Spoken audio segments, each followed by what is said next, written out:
Hey guys, what's poppin'? Hope you're all doing well. Welcome back to more esports talk. If you recognize anything different, then well, good for you. I just want you guys to know I do it for you, all right? And if any of you out there watching want to do something for me, you want to subscribe, maybe leave a comment down below. It really does go a long way as I continue to produce content for you guys here at Esports Talk every single day, multiple times per day. Let's just skip past it. Maybe we'll touch on whatever changed in the future, guys. But speaking of something not from the future, indeed from the past, actually Crimsix popping off a lot on Twitter, explaining two of his different statements from yesterday, guys. First of which is a notorious one. If you guys have not heard about the Nadeshot HBR scandal, the Nadeshot Champs HBR incident, whatever you do want to call it, for the longest of time, we make a lot of videos on a guy like Nadeshot, and I swear every single one, if you comb through the comments, someone says, Nadeshot HBR, Captain Price, Nadeshot HBR. It's always a frequent topic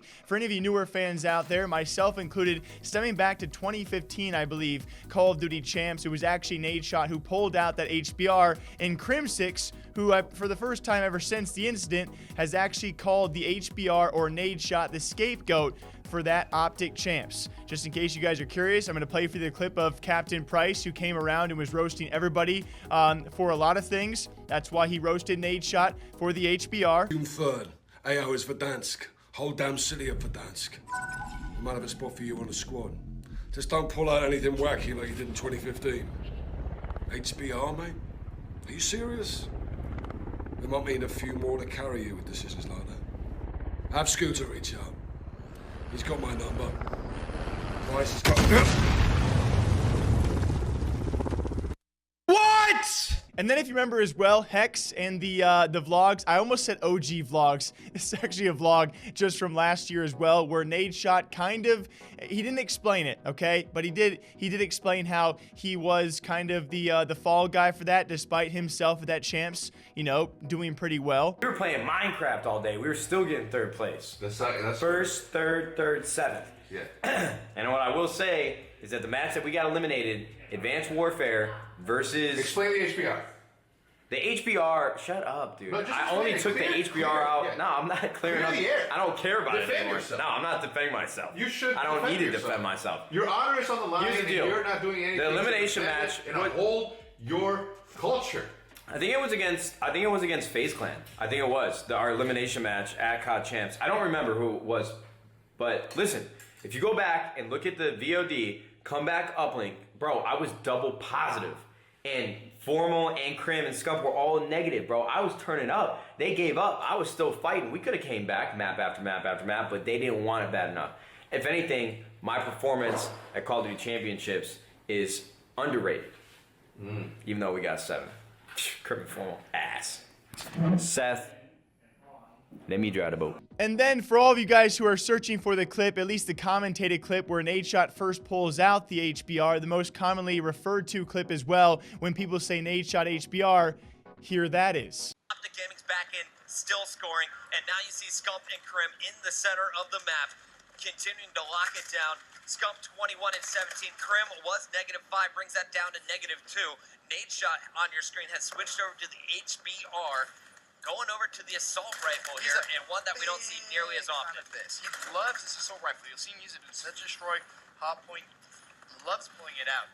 It's very much a comfort thing. He definitely plays a little bit better statistically speaking when he's running that assault rifle. But right now, you look at this score, 136 to 107. Formal on the Hardpoint. He's going to pick up one. Crimsix then taking to Twitter last night because he wants to play with Nadeshot for this Vicstar 2v2 event this week. He did say, if I say what really happened, my 2 cents on the HBR incident, will you squad up with me for Vix 2v2 this week? As it was between Empire, Crimsix, and then Rated, I think, also wanted to play with Nadeshot. He then further says, you pulled out an HBR because Formal, you, and myself in that particular series were getting crapped on. You decided to use it to pick up the slack slaying-wise. It was the right play, but the wrong gun. I think you and the HBR was the scapegoat for that Champs. And the best part about it is it freaking worked. I feel bad for Rated. I know him and Crimsix were going back and forth trying to negotiate how much prize winnings that they actually earned during the Vicstar tourney that will actually go to Rated. Hopefully that was figured out. As it did work, Crimsix and Nadeshot will be reuniting yet again. Old partners reunited through the beautiful game of Call of Duty Warzone. At the point of me recording, that Vicstar tourney will be going on today,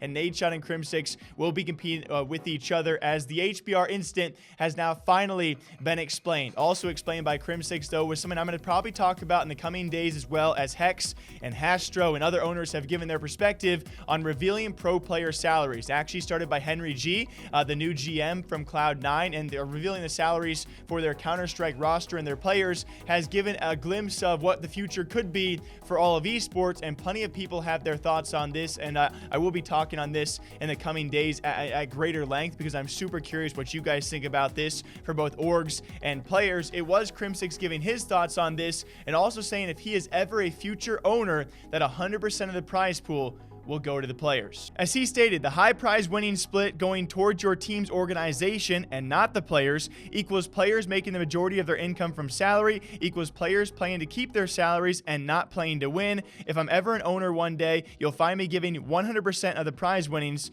to the players. He continues by saying professional COD players are idiots, but we aren't stupid. If I was presented a contract that says 50-50 prize split, I'd use it to wipe my butt and say try again. And this coming off the back of the argument we talked about in the past few days as well, that being Crimsix and Clayster, who both came out and said there were plenty of players this season for Call of Duty League who were playing not to win, but to keep their jobs and thus keep their salaries, going to beef up their KDs and get kills instead. And so this obviously riding the back off that argument, and if Crimsix is ever an owner, he will be giving 100% of the prize pool to his players. We'll see how that works out, because obviously when it typically comes for owners, you're part of an ownership group. They may not agree with that, but of course his argument does make sense. I think it could be debated. I'm not here to debate it, guys. I think most frequently we see, 70-30, 80-20. It's always by far a majority of the prize earnings do go to the players, at least from what very little I have seen on that contractual side. So for him to come out and say 50-50, I mean, does that mean some Call of Duty pros are signing 50-50 contracts? Because, I mean, that's pretty bad. But he also does clarify it was never Complexity with Jason Lake, and it was never Hex or Hastro that gave him 50-50 contracts. So by order of elimination, you can maybe go and comb back through the teams he has played for, but it also makes you think if there are any current Call of Duty League teams offering 50-50 prize pool contracts, who are they, and how is that okay? I don't know. Maybe we'll talk about that in the future. Either way, Crimsix popping off on Twitter, giving me some content. I do appreciate the GOAT. And until next time, drink your water, drink your coffee. I'll catch you guys back here sometime soon. Okay, bye. Oh, thanks to everyone who subscribes. I appreciate that. I really do. Love you.